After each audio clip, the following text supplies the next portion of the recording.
Hello student, welcome to your class. વિદ્યાર્થી મિત્રો, આજે સેશનમાં જોવાનું છે રાસાયણિક પ્રક્રિયાનો સંઘાત સિદ્ધાંત, જેને બીજા શબ્દમાં એમ કહી શકાય છે અથડામણ સિદ્ધાંત, અથવા એમ કહી શકાય કે સંઘાતનો સિદ્ધાંત. ઓકે, તો એને અલગ અલગ શબ્દાવલીથી આપણે ઓળખી શકીએ છીએ. બીજા શબ્દથી પણ જે ઓળખીએ છીએ તેને હું લખી દઉં છું, જે છે નામ અથડામણ સિદ્ધાંત. હવે વિદ્યાર્થી મિત્રો, ધીમે ધીમે કરીને આપણે ચેપ્ટરના અંત સુધી વધી ગયા. ચેપ્ટરની બાબત શરૂઆતથી જ હું થોડાક નાના એવા શબ્દોથી રિવિઝન મારી દઉં તો એમ કહી શકાય કે ચેપ્ટરનું નામ રાસાયણિક ગતિકી, કે જેને શરૂઆતમાં જ આપણે સમજ્યા કે પ્રક્રિયાનો વેગ શું છે. પ્રક્રિયાને ચોક્કસ વેગને આધારે તમે પ્રક્રિયાના અલગ અલગ પ્રકારના સમીકરણો મેળવ્યા. વિકલિત સમીકરણ હોય કે પછી યોગ્ય સંકલિત સમીકરણો હોય. તે પ્રથમ ક્રમની છે, દ્વિતીય ક્રમની છે, પ્રથમ ક્રમની છે, કે કોઈ ક્રમ ચોક્કસ પ્રકારને આધારે તમે તેને વર્ગીકૃત કરી કે જેને કારણે તમે સરળ ભાષામાં તેને સમજી શક્યા. ત્યારબાદ આપણે તેની અંદર આપણે એક ફેક્ટર અગત્યનો ઉમેર્યો હતો, અને એ ફેક્ટર એટલે કે વેગ અચળાંક, કે જે તમને સરળતાથી સમજાવવા માટે તત્પર થયો કે તમારો ચોક્કસ પ્રકારની પ્રક્રિયાની સાપેક્ષમાં વેગ અચળાંક કેટલો છે, અને એ વેગ અચળાંકને આધારે તમે પ્રક્રિયા કેટલા સમયમાં પૂર્ણ કરશો. તે પછી પણ આપણે આગળ વધ્યા એટલે તેને અમુક અલગ અલગ ફેક્ટરોની વાત કરી કે જેને આધારે આપણે પ્રક્રિયા પર તાપમાનની અને ઉદ્દીપકની અસર જોઈ, કે જેને આધારે આપણે સમજી શક્યા આરએનએસનો સિદ્ધાંત, અને સમજી શક્યા જે એ ઉર્જા છે તે એટલે કે સક્રિયકરણ ઉર્જાની બાબત. સક્રિયકરણ ઉર્જાની બાબતને ફરી એકવાર યાદ કરતા એમ કહી શકાય કે તમારી પાસે જે સક્રિયકરણ ઉર્જા એટલે કે ઓછામાં ઓછી ઉર્જા કે જેના દ્વારા પ્રક્રિયા આગળ વધીને નિપજ તરફ વધી શકે.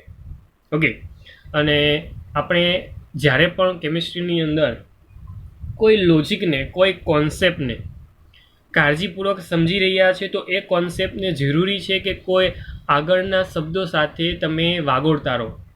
હું શું કહેવા માગું છું, ખાસ એક્ઝામ્પલથી અત્યારે જ વાત કરું તેમ કહી શકું કે સક્રિયકરણ ઉર્જા.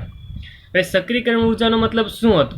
તો કે સક્રિયકરણ ઉર્જા એટલે કે એવી ઉર્જા છે કે જે ઓછામાં ઓછી રિક્વાયર્ડ છે, કે જે નિપજ બનવા માટે આગળ વધી શકે કણો, તેને ઈ જેટલી ઉર્જા હોવી જોઈએ. ઓકે, આ સિમ્પલ લોજિક એનો હતો. પરંતુ આ જ વસ્તુ આઇન્સ્ટાઈન જ્યારે તેના સિદ્ધાંતોમાં વાત કરતા અને ત્યારે કહેતા કે જ્યારે કોઈ કણ જે છે, કણ એ પોતાની જે પણ ઇલેક્ટ્રોનની બાબત એને સમજાવવામાં ખાસ ટ્રાય કરી. જેમ કે આપણે કે પ્રકાશશાસ્ત્રની અંદર જ્યારે વાત કરું ને તો આઇન્સ્ટાઈનનું સારું એવું નામ તે કદાચ એમાં આવે, જેમ આપણે 11th ભણી ગયા છીએ. આઇન્સ્ટાઈનની જે થિયરી પ્રકાશશાસ્ત્રની અંદર આપણે કદાચ વાત કરતા આપણે એક નાના પોર્શનના સ્વરૂપમાં જોઈ હતી, તો ત્યાં પણ એવું કહેતા કે ઓછામાં ઓછી એટલી ઉર્જા કે જેને કારણે તમારી પાસે રહેલો ઇલેક્ટ્રોન એ ઉપરની કક્ષામાં અથવા તો તે પોતાની કક્ષાને છોડીને નાસી છૂટે. તો એ ઉર્જાને આપણે દેહલી ઉર્જા અથવા તો આપણે થ્રેશોલ્ડ એનર્જી, થ્રેશોલ્ડ ઉર્જા એવો શબ્દ આપણે આપેલો. ઓકે, તો ઇનડાયરેક્ટલી જેવા શબ્દ જે છે હું એને ફરી એકવાર આ શબ્દ સાથે પણ સાંકળી શકું છું. અહીંયા પણ પ્રક્રિયા માટે થ્રેશોલ્ડ ઉર્જા હોવી જરૂરી છે, એટલે હું થ્રેશોલ્ડ ઉર્જાને શબ્દાવલીને તમારા એના સંદર્ભમાં જ વાપરી શકું છું. તો આવી રીતે કોઈ જગ્યા પર તમને કન્ફ્યુઝ કરવા માટે, અથવા તેમ કહી શકાય કે એક લેવલ અપનું વિચારીને તમને આવા શબ્દ મૂકવામાં આવે. આપણે સ્વાભાવિક છે કે આપણે શબ્દ સાંભળેલો છે દેહલી ઉર્જા, અને દેહલી ઉર્જા સાંભળો એટલે સ્વાભાવિક દૃષ્ટિકોણથી આપણે 11th યાદ આવે. પરંતુ જરૂરી નથી કે તે 11thની વાત કરે છે, અત્યારની જ વાત કરતા હોઈ શકે છે, એની જ વાત કરતા હોઈ શકે છે. તો આમ તમે જ્યારે પણ વાત કરો છો ત્યારે સિમ્પલ દૃષ્ટિકોણ કેમિસ્ટ્રીનો એવો કહેવા માગું છું કે કેમિસ્ટ્રીની અંદર જે પણ શબ્દાવલી આવે છે તેને ખાસ સમજવાની છે. તેને યોગ્ય રીતે તમે દ્રષ્ટાંતથી સમજો તે વધુ બેટર રહેશે. આજે પણ તમારી પાસે બધી વસ્તુ યોગ્ય રીતે આપણે પ્રક્રિયાઓની સમજો છો, તો પ્રક્રિયાઓની દેહલી ઉર્જા એટલે શું? તો કે પ્રક્રિયા માટેની દેહલી ઉર્જા આપણે કહી શકાય કે સક્રિયકરણ જે ઉર્જા છે તેની સાથે હું એડ કરી દઉં પ્રક્રિયા કરતી સ્પીસીઝની જે ઉર્જા છે તેને. એટલે હું બેનું મિશ્રણ કરું છું, સક્રિયકરણ ઉર્જા પ્લસ જે પ્રક્રિયા કરતી સ્પીસીઝ હોય તેની ઉર્જા. અને જે ઉર્જા તૈયાર થતી હોય તેને દહેલી ઉર્જા તરીકે ઓળખીએ છીએ. ક્લિયર? તો આમ અલગ અલગ પ્રકૃતિને આધારે આપણે શબ્દને ખાસ કાળજીપૂર્વક સમજતા રહીશું. વાત કરીએ આજના ટોપિકની, રાસાયણિક પ્રક્રિયાનો સંઘાત સિદ્ધાંત.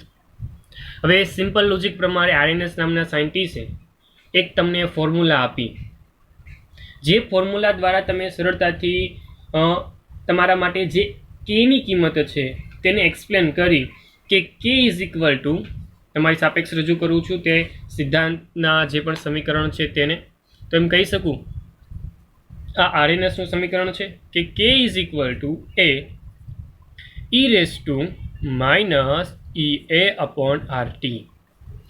હવે જ્યારે પણ તમારી પાસે જ્યારે આવું સમીકરણ તૈયાર થયું, આરએનએસ નામના સાયન્ટિસ્ટે આ સમીકરણ આપ્યું કે જેના સંદર્ભમાં બહુ બધી પ્રક્રિયાઓ ચેક કરવામાં આવી, તેના યોગ્ય રીતે વેગના બાબતને સંદર્ભમાં, મતલબ વેગના સંદર્ભમાં તેને ચેક કરવામાં આવે, જોવામાં આવે, તો આ સમીકરણ યોગ્ય પુરવાર થયું. પરંતુ વૈજ્ઞાનિક દ્રષ્ટિકોણથી અલગ અલગ સાયન્ટિસ્ટો અલગ અલગ દિમાગ સાથે પોતાના જે પણ દિમાગીય શક્તિવૃત્તિ છે તેને આધારે પોતાના પ્રયત્ન કરતા હોય છે કે નવું તારણો અથવા તો આનાથી બેસ્ટ તારણો આપી શકે. એટલા માટે જ અમુક પ્રક્રિયાઓને ધ્યાનમાં લઈને ફરી એકવાર બે અલગ અલગ સાયન્ટિસ્ટ, એ સાયન્ટિસ્ટ હતા મેક્સ ટોટસ અને બીજા સાયન્ટિસ્ટ હતા વિલિયમ લુઈસ. હવે આ બે સાયન્ટિસ્ટ દ્વારા તમને એક નવી જ થિયરી 1916-18ના દાયકા દરમિયાન તમને આપવામાં આવી, જે તમારી પ્રક્રિયાની ક્રિયાવિધિ, ખાસ સાંભળજો હું બોલું છું, પ્રક્રિયાની ક્રિયાવિધિ અને તેને અનુલક્ષીને ગતિજ ઉર્જા પર વધુ ફોકસ કર્યો.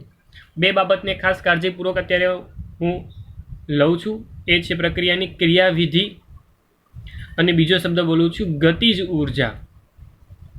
હવે આ બે પ્રકૃતિને ધ્યાનમાં લઈને તેણે એક અલગ પ્રકારનો સિદ્ધાંત આપ્યો, અને એ સિદ્ધાંત એટલે કે બીજું નથી, એ જ સિદ્ધાંતને આપણે કહીએ છીએ અથડામણનો સિદ્ધાંત અથવા તો રાસાયણિક પ્રક્રિયાનો સિદ્ધાંત, સંઘાતનો સિદ્ધાંત.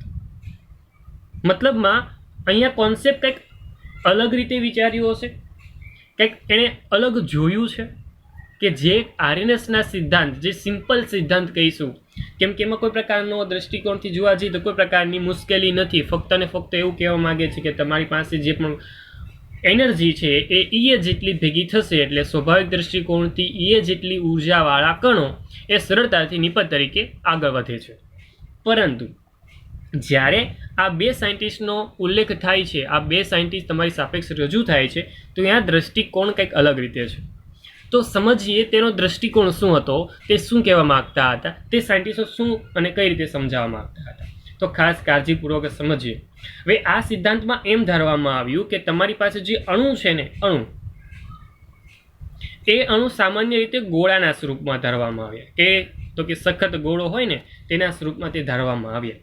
મતલબમાં એક ચોક્કસ પ્રકારના કણો જેને અણુ સ્વરૂપે આપણે વિચારીએ છીએ, જે ગોળાના સ્વરૂપમાં તેણે વિચાર્યા કે એક સિમ્પલ ગોળા છે, અને ત્યારે તે પ્રક્રિયા પામે જ્યારે તે એકબીજા સાથે અથડાય. મતલબમાં ગોળા અથડાય તો પ્રક્રિયા થશે, ગોળા અથડાતા નથી તો પ્રક્રિયા થશે નહીં. એટલે સિમ્પલ લોજિક હતો તેનો કે ગોળા જેવો ભાગ છે અને એ ગોળા જેવો ભાગ અથડાવાની ક્રિયાવિધિ થાય છે, ગોળા જેવો ભાગ અથડાશે એટલે સ્વાભાવિક દ્રષ્ટિકોણથી તે સરળતાથી પ્રક્રિયા પામશે. તો સિમ્પલ પ્રકૃતિમાં વાત કરું તો આ જે અથડામણ છે તે યોગ્ય પ્રમાણમાં થતી હોવી જોઈએ. એટલા માટે તેણે એમ કહ્યું કે રાસાયણિક પ્રક્રિયામાં પ્રતિ સેકન્ડ, પ્રતિ એકમ કદ, પ્રતિ સેકન્ડ અને પ્રતિ એકમ કદમાં થતી અથડામણની સંખ્યાને તેણે ઝેડ, કેપિટલ ઝેડ કહ્યો. આ કેપિટલ ઝેડ શું છે તો કે કેપિટલ ઝેડ એટલે કે અથડામણ આવૃત્તિ. અથડામણ આવૃત્તિ શું કહીએ છીએ આપણે? અથડામણ આવૃત્તિ એટલે તો કે રાસાયણિક પ્રક્રિયામાં પ્રતિ સેકન્ડે પ્રતિ એકમ કદ પ્રમાણે જે પણ સંખ્યા અથડામણ અનુભવશે તે સંખ્યાને આપણે ઝેડ કીધી, મતલબમાં ઝેડ જેટલી સંખ્યા જે છે પ્રતિ સેકન્ડના અનુસાર અથડામણ અનુભવવાની છે.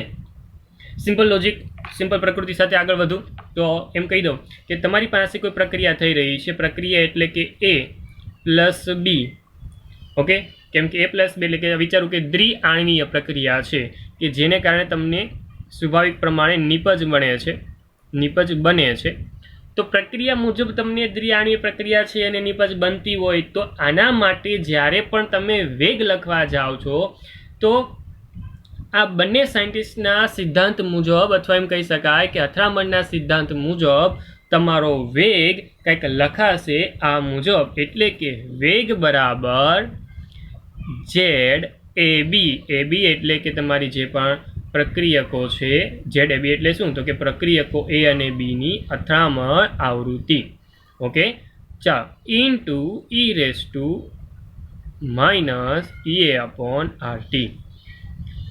ક્લિયર શબ્દમાં ફરી એકવાર ક્લિયર કરી દઉં છું કે તમારી પાસે જ્યાં આ એ બી શું છે તો લખી શકાય કે A B Z A B is equal to પ્રક્રિયકો એ અને બી ની અથડામણ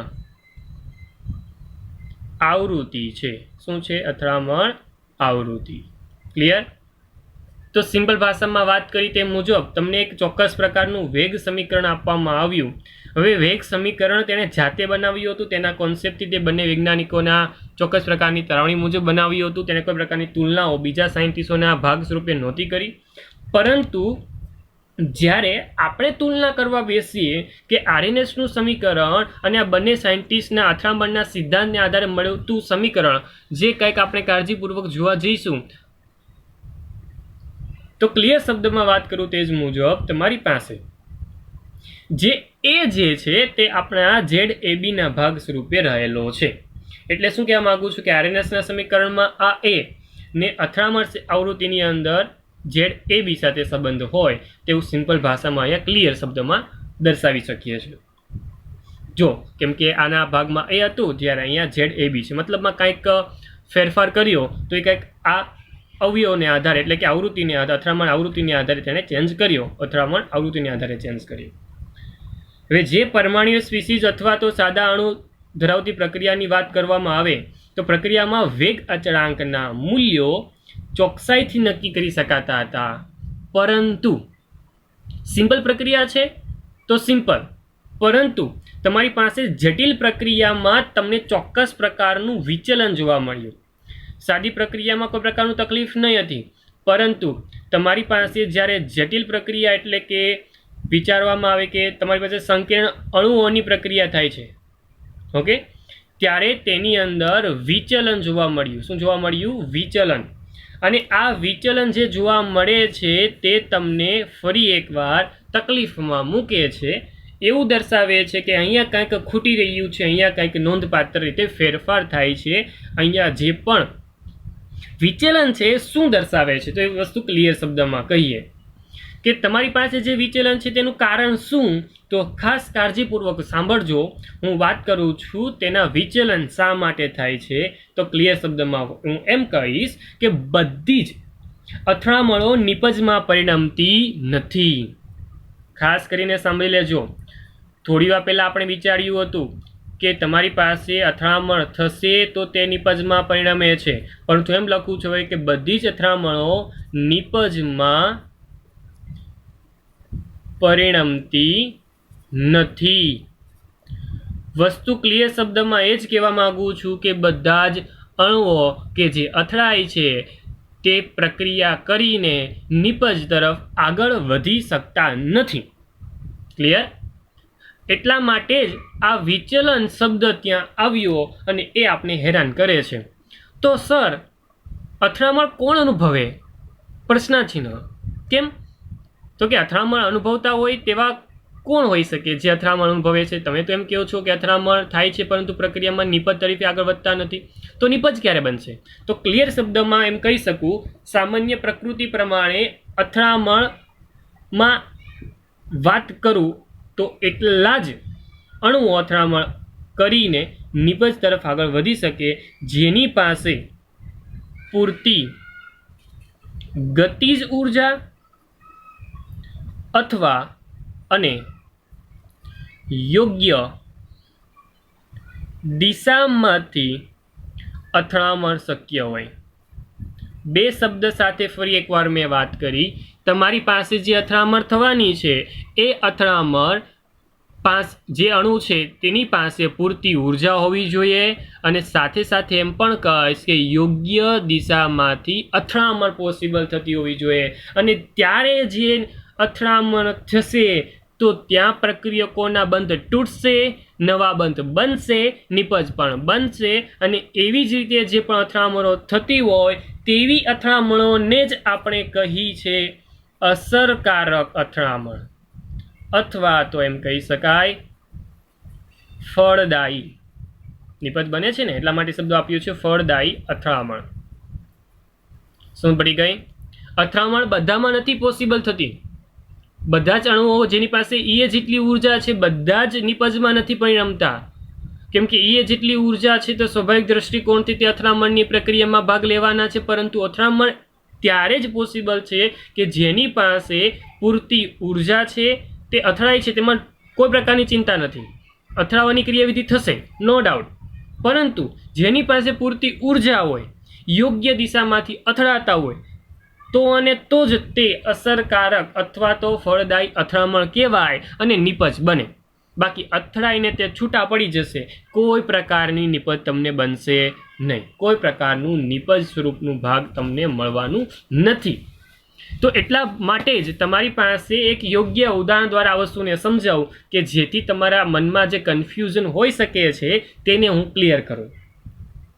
એક સિમ્પલ રાસાયણિક પ્રક્રિયા દ્વારા જ આ વસ્તુને હું સમજાવવા માંગુ છું. દાખલા તરીકે તમારી પાસે પ્રક્રિયા છે અને એ પ્રક્રિયામાં હું લઈ લઉં છું, ચાલો આનું નામ મને જરા જણાવશો, કેમ કે આપણે નામકરણ આપવાની જે ક્રિયાવિધિ છે તે ભૂલવાની તો છે જ નહીં. તો આપણી પાસે એક બ્રોમિન છે કે કાર્બન છે, કે કાર્બન હોય તો આપણે મિથેન કહીએ છીએ, સાથે બ્રોમિન જોડાયેલો હોવાને કારણે તેને કહી દીધો છે બ્રોમો મિથેન. ઓકે, હવે બ્રોમો મિથેનની જે પણ પ્રક્રિયા છે યોગ્ય રીતે OH- સાથે કરું છું કે જેને કારણે તમારી પાસે યોગ્ય રીતે પ્રક્રિયા થઈને CH3OH+Br- મળે છે. આ પ્રક્રિયા સિમ્પલ પ્રક્રિયા છે જે તમે જાણો છો, તે જ પ્રકારની પ્રક્રિયા મેં એક્સપ્લેન કરી. હવે આ વસ્તુ ક્યારે પોસિબલ બને છે, આ વસ્તુ ક્યારે શક્ય બનશે, ક્યારે નિપજ બનશે, તો એ ખાસ કાળજીપૂર્વક સમજવાની બાબત છે. ઓકે, હવે ખાસ કાળજીપૂર્વક એટલા માટે બોલું છું કેમ કે પ્રક્રિયા હવે દર્શાવવા માંગુ છું, પ્રક્રિયાની નિપજ દર્શાવવા માંગુ છું. ખાસ કાળજીપૂર્વક સમજજો. આ પ્રક્રિયા કે જેની અંદર જે કાર્બન છે તે આંશિક ધન વીજભારિત અને જે બ્રોમિન છે તે આંશિક ઋણ વીજભારિત. અને અથડામણ કોણ કરે છે તો કે OH- જે ઓલરેડી ઋણ વીજભારિત છે. હવે દ્રિક વિન્યાસની વાત કરું, દિશાની વાત કરું, યોગ્ય દિશાની વાત કરતો હોય તો જો દિશાની વાત કરું, જેને દ્રિક વિન્યાસથી બોલું છું. કે દ્રિક વિન્યાસ શબ્દ ખાસ સાંભળજો. યોગ્ય દ્રિક વિન્યાસની વાત કરું તો બે પ્રકારના દ્રિક વિન્યાસ પોસિબલ બને. એ બે પ્રકારના દ્રિક વિન્યાસ એટલે કે શું કહેવા માંગુ છું, ખાસ કાળજીપૂર્વક. એક યોગ્ય પ્રકારનો દ્રિક વિન્યાસ છે કે જેમ કહીશ કે તે દ્રિક વિન્યાસથી તમને નિપજ બનવાની છે, આ યોગ્ય દ્રિક વિન્યાસ. અને અયોગ્ય દ્રિક વિન્યાસ. હવે ખાસ સાંભળો, તમારી પાસે યોગ્ય દિક વિન્યાસ એટલે શું તો કે જ્યારે પણ તમારી પાસે પ્રક્રિયક છે જે કાર્બન પ્રકૃતિ પ્રમાણે રહેલો છે, યોગ્ય રીતે તમારી પાસે પ્રકૃતિમાં રહેલો આ OH આવવાનો છે, પરંતુ તે બે રીતે એન્ટર થઈ શકે છે. સીધો જ અહીંયાથી આવી જશે, ડાયરેક્ટ એન્ટર કરી દેશે, અથવા તો તે ફરીને બીજી તરફની દિશામાંથી એન્ટ્રી લેશે. આ બે પ્રકારનો દ્રિક વિન્યાસ પોસિબલ છે.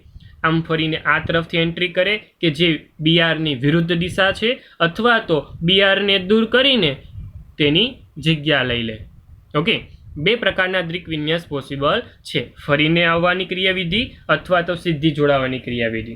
હું પેલી ક્રિયાવિધિ બતાવી રહ્યો છું તે ફરીને આવવાની ક્રિયાવિધિ છે કે જે દરમિયાન તમારા અણુઓ હાઇડ્રોજનવાળા જે છે તે સાઈડ થઈ જશે અને OH જે તરફથી Br છે તેની વિરુદ્ધ તરફથી તે જોડાવાની ક્રિયાવિધિ કરશે. સમજાયું? ફરી એકવાર, તમારી પાસે યોગ્ય ક્રિયાવિધિ એવી છે કે ખાસ કાળજીપૂર્વક તમે સમજી શકો છો. તો એમ સમજાવીશ કે તમારી પાસે આ રબર જે છે યોગ્ય તેમ કહી રહ્યો છું કે તે કાર્બન છે અને તેની આ ત્રણ બાજુ, આ ત્રણ કલરના અલગ અલગ ભાગ જે દર્શાવું છું એ સામાન્ય પ્રકૃતિ પ્રમાણે હાઇડ્રોજન છે અને આ પેન્સિલનો આ ભાગ કે જે સામાન્ય દૃષ્ટિકોણથી વિચારવા જઈએ ને તો એ ભાગ તમને યોગ્ય રીતે દર્શાવે છે તમારો Br. ઓકે, હવે શું કરું છું કે જે સામાન્ય દૃષ્ટિકોણ પ્રમાણે વાત કરી તે મુજબ તમારી પાસે Br આવે છે ને આ બાજુ OH આવશે. એટલે જેવો આ OH દાખલ થાય છે એ OH દાખલ થવાની સાપેક્ષમાં જ આ અવકાશીય રીતે પોતાના સ્થાન બદલી લેશે, એક સમતલમાં આવી જશે. એટલે આપણે હું ફક્ત ને ફક્ત આમ બતાવું છું, આ જે ભાગ છે, આ યલો કલરનો જે ભાગ છે તે સમતલ, એક સમતલમાં વિચારજો, એક સમતલમાં. તો એ રબરની પેલા ભાગમાં, એટલે કે જે આપણે દર્શાવી રહ્યો છું તેમાં કદાચ નહીં દેખાય, એટલે હું કહું છું કે આટલો ભાગ જેમ છે તેમ નજીક આવે છે. હવે તમારી પાસે રહેલો આ ભાગ એટલે કે OH, આ OH ધીમે ધીમે નજીક આવે છે. જેમાં નજીક આવશે તેમ તેમ આનું અંતર દૂર થતું જશે, કેમ કે તે સાથેનો બંધ તૂટતો જશે, વીક થતું જશે. આ જેમ નજીક આવે તેમ આ દૂર થતું જાય. એક ક્ષણ એવી આવશે કે જેને કારણે તમારી પાસે તે તૂટી જશે અને સરળતાથી આ રચના જે છે તે ફરી એકવાર ચતુષ્ફલકીય રીતે ગોઠવાઈ જશે. તો દિક વિન્યાસ આખો ચેન્જ થઈ જાય છે. તમારી પાસે જે આ ભાગ જે છે એ ભાગ સરળતાથી આ તરફથી આવ્યો, જ્યારે આ ભાગ Br દૂર થઈ ગયો. ઓકે, જે યોગ્ય દ્વિક વિન્યાસ કહેવાય. કેવી? યોગ્ય દ્વિક વિન્યાસ. આ પ્રક્રિયા માટે ખાસ કરીને સમજો, આ પ્રક્રિયા માટે યોગ્ય દ્વિક વિન્યાસ છે. ઓકે, તો ખાસ કાળજીપૂર્વક કહી શકાય તે મુજબ તમારી પાસે પ્રક્રિયા દરમિયાન આ જે હતો તે ધન વીજભારિત અને આ જે હતો તે ઋણ વીજભારિત, કે જેને કારણે તમારી પ્રક્રિયા આગળ વધે છે અને પ્રક્રિયા આગળ વધીને શું આપશે તો કે નિપજ આપશે. નિપજ શું છે તો કે નિપજ તમને મળશે આ બાજુ OH, કાર્બન, આ હાઇડ્રોજન, એક હાઇડ્રોજન અહીંયા, એક હાઇડ્રોજન અહીંયા. જે યોગ્ય રીતે તમને નિપજ મળતી હોય તે ક્લિયર તમને દેખાય છે. સાથે સાથે શું થશે તો કે Br માઇનસ છૂટો થવાનો છે. શું થશે? Br છૂટો થવાનો છે. ક્લિયર? આઈ વિશ કે તમને અમારી પ્રકૃતિ સમજાય. હવે એ જ પ્રકૃતિ ફરી એકવાર તમારી સાપેક્ષ ફરી એકવાર એ જ ક્લિયર વસ્તુ ફરી એકવાર એક્સપ્લેન કરવા માગું છું. હવે તમારી પાસે જે દિક વિન્યાસ છે તે કઈ રીતે છે? હવે તમારી પાસે જે આ રેડ કલર જે છે એ રેડ કલરનું ઢાંકણ એ સામાન્ય રીતે તમારો Br છે. શું છે? Br. અને તેના સ્થાને આ બ્લેક કલરનું જે ઢાંકણ છે તે વિચારજો કે OH છે. ઓકે, હવે શું થશે કે તમારી પાસે આ નેગેટિવ છે, આ કેન્દ્ર તરીકે કામકાજ કરે છે, તે પોઝિટિવ છે, આ નેગેટિવ, આ પોઝિટિવ. તો સ્વાભાવિક પ્રકૃતિ પ્રમાણે આનું દૂર થવું અને તે જ જગ્યા પર આનું એન્ટ્રી લેવું એટલે કે એન્ટર થવું, જે કદાચ તમે જાણો છો તે મુજબ કોઈ પ્રકારના બાહ્ય બળ વગર આ જે કાર્બન છે તે આ Br ને જવા દેવાનો નથી. તો જો આ Br જોડાયેલો હોય અને સીધો જ આ એન્ટર અહીંયાથી થાય તો ક્યારે પણ બંધ તૂટવાનો નથી, આને એન્ટ્રી મળશે નહીં. તો અથડામણ અહીંયા થશે પરંતુ આ નિપજ તરીકે પરિણમવાનું નથી, કેમ કે અથડામણ જેવી કરશે તેવું જ તેનું અપાકર્ષણ વધશે અને ફરી એકવાર તે પાછો ચાલ્યો જશે. ધેટ મીન્સ કે તમારી પાસે જ રહેલો આ OH અથડામણ અનુભવે છે પરંતુ નિપજ આપતો નથી. એટલે કે તમારી પાસેની રહેલી પ્રકૃતિ પ્રમાણે તમે વિચારો છો તે જ મુજબ તમારી પ્રકૃતિ કંઈક આ રીતે છે, જેમાં કાર્બનની પ્રકૃતિ અહીંયા છે, આ બાજુ Br માઇનસ જેમનો તેમ વાત કરી તે મુજબ એન્ટ્રી લેશે કોણ તો કે તમારી પાસે રહેલો OH માઇનસ ટ્રાય કરે છે કે તે કાર્બન સુધી પહોંચે પરંતુ પહોંચી શકવાનો નથી. એ પહોંચી શકવાનો ન હોવાને કારણે કદાચ તમે જાણો છો તે જ મુજબ ટ્રાય કરે છે પરંતુ પહોંચી શકતો નથી, એટલે પ્રક્રિયા આગળ વધવાની નથી. એટલે આપણે કહી શકીએ છીએ તે મુજબ નિપજ શું થશે? મળતી નથી. ક્લિયર? આઈ વિશ કે તમને સમજ પડી ગઈ મારી બધી બાબતમાં.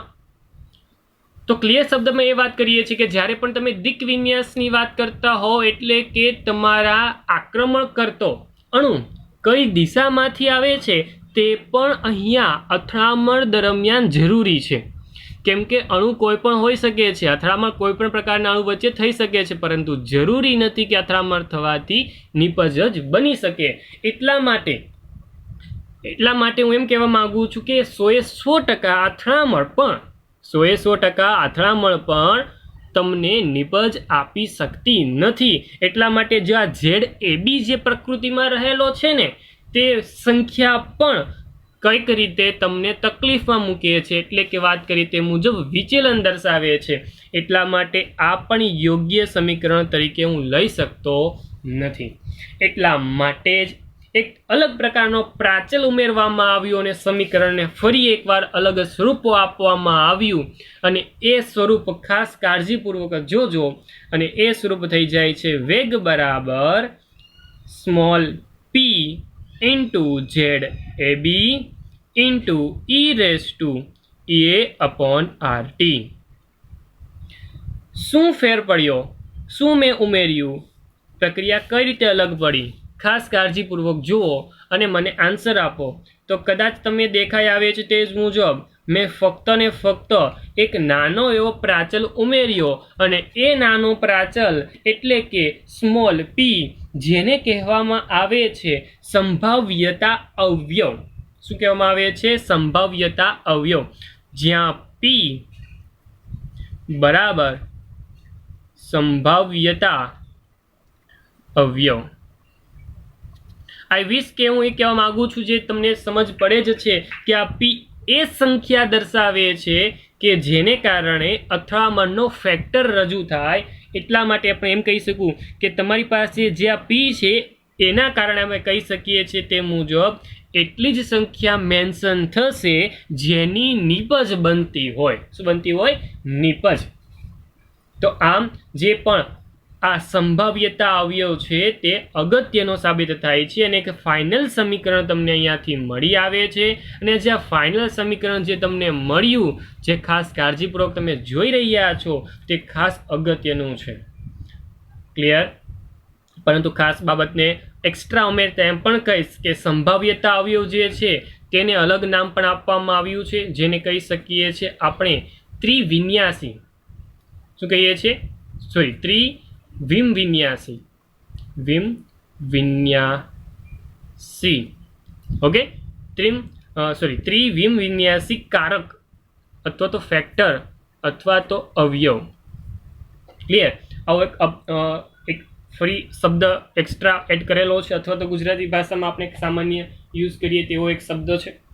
તમ સિમ્પલ પ્રકૃતિ પ્રમાણે જે પણ અથડામણનો સિદ્ધાંત છે તો એમ કહી શકાય કે પણ સંઘાતનો જે સિદ્ધાંત છે તેમાં સક્રિયકરણ ઉર્જા અને અથડામણના દ્રિકવિન્યાસ બંને સાથે મળીને અસરકારક સંઘાત માટેની એક ચોક્કસ પ્રકારની અભિવ્યક્તિ જે આ રાસાયણિક સમીકરણ દ્વારા નક્કી કરી શકે છે. જે આ અસરકારક સંઘાતની જે પણ ખામીઓ જે છે તે ચોક્કસ પ્રકારની પ્રકૃતિ પ્રમાણે અણુ અને પરમાણુને સખત ગોળો જે આપણે ધારણા કરીને તે પ્રકારની ગણવામાં આવે છે. કેમ કે કદાચ તમે જાણો છો તે મુજબ અહીંયા શરૂઆતમાં શું લેવામાં આવ્યું કે તે ગોળા સ્વરૂપમાં છે. જે તમે જાણો છો તે મુજબ બધા ગોળા સ્વરૂપમાં પોસિબલ બનતા નથી. અણુ અને પરમાણુની વાત કરું તો સ્વાભાવિક છે કે જ્યારે પણ અણુની વાત કરતો તો બધા ગોળા સ્વરૂપના ન હોઈ શકે. તો અથડામણની જો એક ચોક્કસ પ્રકારની ખામીની વાત કરતો તો આ શરૂઆતનો ભાગ જ તમને દર્શાવે છે કે જે ધારણા કરવામાં આવી કે જે અણુ અને પરમાણુ જે છે સખત ગોળા છે તે ધારણા યોગ્ય કહી શકાતી નથી. ક્લિયર? કેમ કે તમે જાણો છો તે મુજબ પોતાના અણુઓ અથવા તો પરમાણુઓને ચોક્કસ પ્રકારની સંરચના હોય છે અને અહીંયા સંરચનાને અવગણી દીધી છે. ક્લિયર? પરંતુ ચિંતાની કોઈ વિષય નથી. અહીંયા સુધીનો જ આપણો ભાગ આપણે આ ફેક્ટર પ્રમાણે અથવા તો આપણા ધોરણ પ્રમાણે યોગ્ય રીતે આપણે અહીંયા સમજીએ. બાકીનો અભ્યાસ કે જે પ્રક્રિયાઓના અથડામણને આધારે રહેલો છે, અથડામણના સિદ્ધાંતને આધારે રહેલો છે, જે તમે કોલેજ લેવલના અભ્યાસના ભાગ સ્વરૂપે તમે શીખશો. એટલે કે આગલા ધોરણોની અંદર ફરી એક આ ભાગ કન્ટિન્યુ થવાનો છે, જે તમને ઇન્ટરેસ્ટ તરફ લઈ જાય છે, અથવા એમ કહી શકાય કે તમારા ઇન્ટરેસ્ટની વસ્તુ હશે તો તમે બહુ જ સરળતાથી કહીશ કે તમે સમજી શકશો. આમ ક્લિયર વસ્તુ છે કે તમારી સામે રજૂ કરેલી કોઈ પણ પ્રક્રિયા થશે કે નહીં થાય તેનો બધો જ ફેક્ટર EA પર આધાર રાખતો નથી. તેના પર લાગતા અલગ અલગ ફેક્ટરો એટલે કે અસર કરતા પરિબળો અલગ અલગ હોય છે. તો સિમ્પલ ભાષામાં હું વાત કરું કે અથડામણના સિદ્ધાંત માટે જરૂરી બાબતો શું છે, તો અલગ અલગ બાબત 4 હું બોલી રહ્યો છું. ખાસ કાળજીપૂર્વક સાંભળજો. જો તમારે તારણના સ્વરૂપમાં લખવી હોય તો તમે લખી શકો છો. હું નંબર સાથે બોલું છું, તમે લખવી હોય તો લખી શકો છો. તો સાથે પેન અને બુક લઈને થોડાક શબ્દને લખજો કે જેને કારણે કદાચ મારા 4 વિધાનો હું જે બોલવા જઈ રહ્યો છું તે તમને બહુ જ સરળતાથી સમજવા માટે અહીંયા અસરકારક રહેશે. નંબર 1, પેલું તારણ શું? તો કે નંબર 1, પ્રક્રિયક અણુઓ વચ્ચે અથડામણ અથવા સંઘાત થવો આવશ્યક છે. ફરી એકવાર વિધાન બોલું છું. પ્રક્રિયક અણુઓ વચ્ચે અથડામણ અથવા સંઘાત થવો આવશ્યક છે. બીજું તારણ, અથડામણ અથવા સંઘાત અનુભવતા પ્રક્રિયક અણુઓમાં ઓછામાં ઓછી અમુક ગતિજ ઉર્જા હોવી જરૂરી છે. ફરી એકવાર વિધાન બોલું છું. અથડામણ અથવા સંઘાત અનુભવતા પ્રક્રિયક અણુઓમાં ઓછામાં ઓછી અમુક ગતિજ ઉર્જા હોવી જરૂરી છે. નંબર 3, પ્રક્રિયક અણુઓની અથડામણ અથવા સંઘાત યોગ્ય દિશામાંથી થવો જરૂરી છે. ફરી એકવાર બોલું છું. ત્રીજો મુદ્દો, પ્રક્રિયક અણુઓની અથડામણ અને સંઘાત યોગ્ય દિશામાંથી થવો જરૂરી છે. યોગ્ય દિશાને આપણે બોલીએ છીએ દ્રિક વિન્યાસ. યોગ્ય દ્રિક વિન્યાસ. ક્લિયર? દ્રિક વિન્યાસ શબ્દને પણ સાંકળી શકો છો અહીંયા. અને ચોથો મુદ્દો, સફળ સંઘાત અથવા સંઘાત અનુભવતા પ્રક્રિયકો, ફરી એકવાર બોલું છું, સફળ સંઘાત અથવા અથડામણ અનુભવતા પ્રક્રિયકો જ નિપજમાં ફેરવાય છે. સફળ અથડામણ અથવા સંઘાત અનુભવતા પ્રક્રિયકો જ નિપજમાં ફેરવાય છે. આમ 4 મુદ્દાની અંદર આપણે જે પણ બાબતને સાંકળી લીધી તે હતો અથડામણનો સિદ્ધાંત, જેને આપણે સિદ્ધાંત અલગ શબ્દમાં વાત કરીએ તો કહી શકીએ છીએ સંઘાતનો સિદ્ધાંત. જે તમે કાળજીપૂર્વક સમજ્યા છો તે ખાસ અગત્યનો બાબત દર્શાવે છે. આમ આજનો આ લેક્ચર હું અહીંયા ફિનિશ કરું છું. આઈ વિશ કે તમને આખો સિદ્ધાંત સમજાયો હશે. એ બધા જ ફેક્ટરોને તમે અર્થપૂર્વક લીધે સાંભળ્યા છે. તે બધી બાબતને ખાસ કાળજીપૂર્વક જોજો, સમજજો અને તમારી ભાષામાં લખવાની ટ્રાય કરજો. આજનો સેશન અહીંયા સુધી જ. ફરી એકવાર મળીશું નેક્સ્ટ સેશન સાથે. હું છું તમારો મેન્ટોર, શિક્ષક હિમાંશુ સરદારા સર.